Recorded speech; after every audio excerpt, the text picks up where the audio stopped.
Medical facility को लेकर के राजस्थान निरंतर प्रगति की ओर अग्रसर है।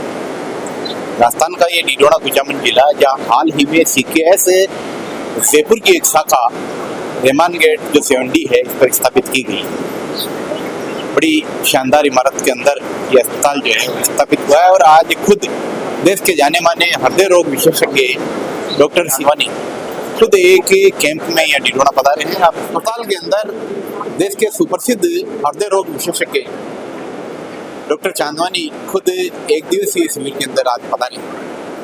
हम डॉक्टर चांदवानी से इस शिविर को लेकर के भी बात करेंगे और हृदय रोगियों को किस तरीके की सावधानियां बरतनी चाहिए, इस पर भी हम उनसे बात करेंगे। सबसे पहले तो आभा नगरी उत्तर में आपका हार्दिक अभिनंदन और स्वागत करता हूँ। सीकेएस अस्पताल में एक बड़ी जो है वो श्रृंखला, बड़ी चेन पूरे राजस्थान में स्थापित करते जा रहा है। उसके लिए हम चैनल के माध्यम से आपको शुभकामनाएं प्रेषित करते हैं।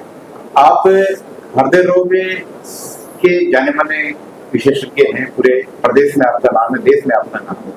किस तरीके की सावधानियां जो है वो हृदय रोगी को बरतनी चाहिए और रिसेंटली जो हार्ट अटैक के जो केसेस बढ़े हैं, इसके पीछे क्या है?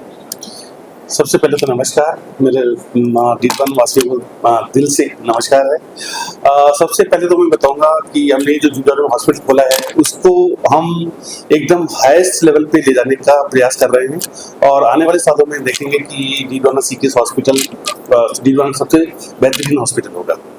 तो सबसे पहले मैं आपको हार्ट के बारे में बताऊं कि आजकल हार्ट की डिजीजेस बहुत कॉमन हो गई, बहुत तेजी से बढ़ रही हैं। तेजी से क्यों बढ़ रही है, इसका क्या कारण है? इसका जो हमारी मेडिकल साइंस बोलती है कि 4 मेजर रीजन होते हैं। जैसे जिसको अगर शुगर है, जिसको ब्लड प्रेशर है, जो स्मोक या टोबैको लेता है या जिसको कोलेस्ट्रॉल ज्यादा है। अगर ये 4 रिस्क फैक्टर है, 4 में से अगर किसी को 2 रिस्क फैक्टर है तो उनको हार्ट अटैक आने के चांसेस बहुत ज्यादा हो जाएगा। इन 4 के अलावा 2 और मेजर रिस्क फैक्टर हैं। नंबर 1 स्ट्रेस, जो बिल्कुल बहुत ज्यादा स्ट्रेस लेके काम करते हैं, उसमें भी हार्ट अटैक आने के चांसेस बहुत ज्यादा है। और दूसरा जो है वो है फिजिकल इनएक्टिविटी, जो बिल्कुल कोई एक्सरसाइज नहीं करते हैं, काम नहीं करते हैं, सारे दिन चेयर पे बैठ के काम करते हैं, उनको भी हार्ट अटैक आने के चांस ज्यादा है।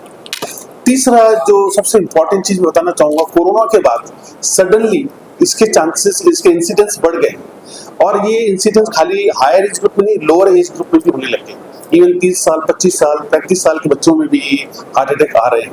इसका कारण हम मानते हैं कि कोरोना की वजह से बॉडी के अंदर कोई ना कोई ऐसे चेंजेस आए हैं जिससे कोगुलेशन जो प्रोफाइल है उसमें चेंजेस आए हैं, जिसमें थक्का जल्दी बनता है।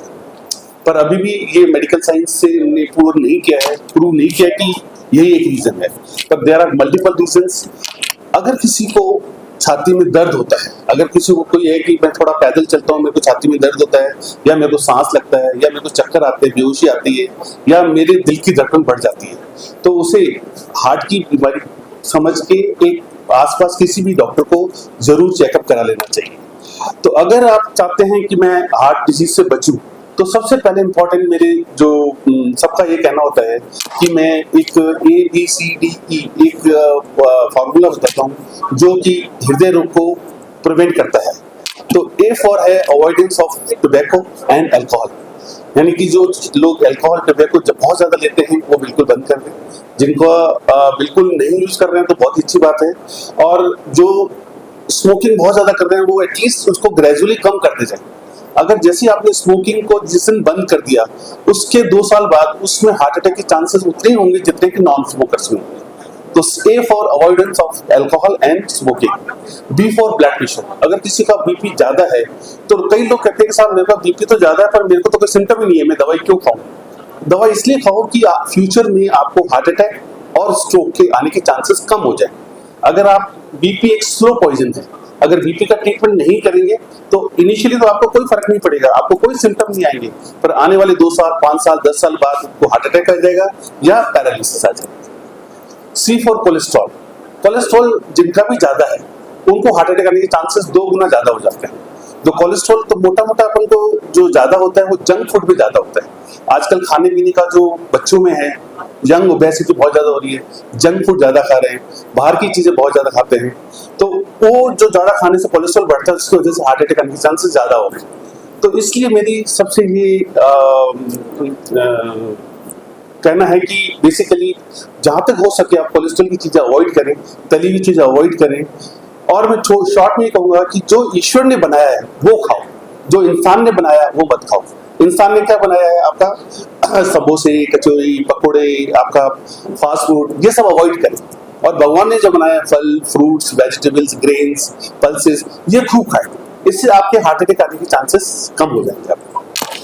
चौथा D for diabetes. Diabetes again major risk factor, particularly ladies में डायबिटीज सबसे बड़ा मोस्ट कॉमन कारण है। और डायबिटीज एक ऐसी बीमारी है जो खाली हार्ट को नहीं पूरी बॉडी को इन्वॉल्व करती है। डायबिटीज की वजह से सबसे इंपॉर्टेंट चीज है कि डायबिटीज में जब अटैक आएगा तो उसको पेन महसूस नहीं होगा। जैसे मरीज आता है डायबिटीज वाला, उसको हार्ट अटैक आएगा, उसको चेस्ट पेन नहीं है, पर ईसीजी में अटैक आ रहा है तो मरीज मानने को तैयार नहीं होता है कि मेरे को अटैक है, सब मेरे को तो चेस्ट पेन है ही नहीं, तो पर ईसीजी शो करिए, तो इसको हम बोलते हैं साइलेंट हार्ट अटैक। यानी आपको चेस्ट पेन नहीं है बट ईसीजी में अटैक आ गया, आपके ईको में अटैक आ गया। तो जब भी आपको डायबिटीज है और आपको थोड़ा भी सिम्टम्स हैं तो इमीडिएटली आप अपने डॉक्टर को कंसल्ट करें और ईसीजी जरूर कराएं। पांचवा है E for exercise. Lack of exercise की वजह से हार्ट अटैक ज्यादा होते हैं, तो जो आप रेगुलर एक्सरसाइज करेंगे तो आपको हार्ट अटैक आने के चांसेस कम होते हैं। अब ये मानना होता है कि साहब मैं एक्सरसाइज कब करूं, कितनी करूं, तो मेरा मानना है कि कम से कम आप 40 मिनट रोज एक्सरसाइज करें और हफ्ते में 7 दिन ना करें, 5 दिन भी कर लें तो भी ठीक है, 5 नहीं तो 4 दिन भी कर लें तो भी ठीक है। 7 दिन करते तो बहुत अच्छी बात है, 5 दिन करते तो भी अच्छी बात है, और कम से कम 4 दिन तो आपको एक्सरसाइज करनी है। तो आप रेगुलर एक्सरसाइज करें या स्विमिंग करें या साइकिलिंग करें। रेगुलर एक्सरसाइज करने से आपके हार्ट तो अच्छा रहेगा प्लस आपका शुगर, बीपी, कोलेस्ट्रॉल ये सब भी मेंटेन रहेगा। और आपकी जो श्रृंखला है ये चेन सीकेएस की, इसमें किस टाइप की फैसिलिटीज है और एक मिडिल क्लास आदमी आपसे जुड़े तो क्यों जुड़े? बेसिकली जो हमारी श्रृंखला, जो हमारा एम है कि हर डिस्ट्रिक्ट लेवल पे हम अपनी हॉस्पिटल खोलें जहां उसको प्राइमरी फैसिलिटी तो डे 1 से मिलना चालू हो जाए।